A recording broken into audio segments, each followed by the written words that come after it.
To me, based on the evidence that what we have witnessed in recent months in Iran, is a consolidation of power within the regime by its most hardline elements.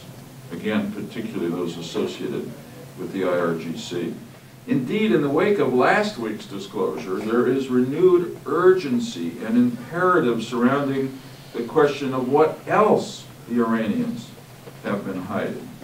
Their past actions certainly put the burden of proof on Iran. I think the only way they can turn that burden and prove otherwise is for them to provide the IAEA with full unrestricted access to every site, every scientist, every piece of paper, and every piece of equipment that they want to see.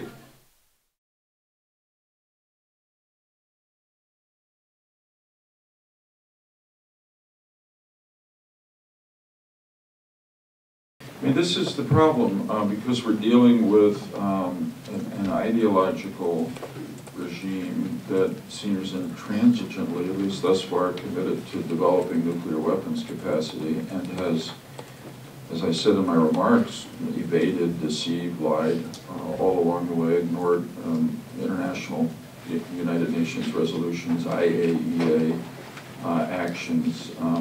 It's hard to see a way that they will suddenly change. I'd be thrilled if they did. But I think that they have, as somebody said to me a while ago, there's only one thing that the Iranian regime is more concerned about than completing its nuclear weapons program, and that is the survival of the regime.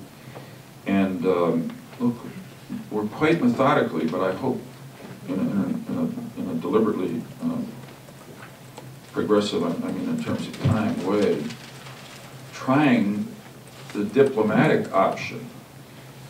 If that doesn't work, it seems to me we're left with two options. One is economic and one is military.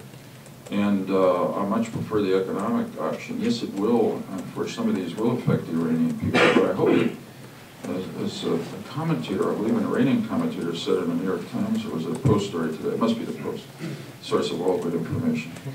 I apologize for mentioning the Times.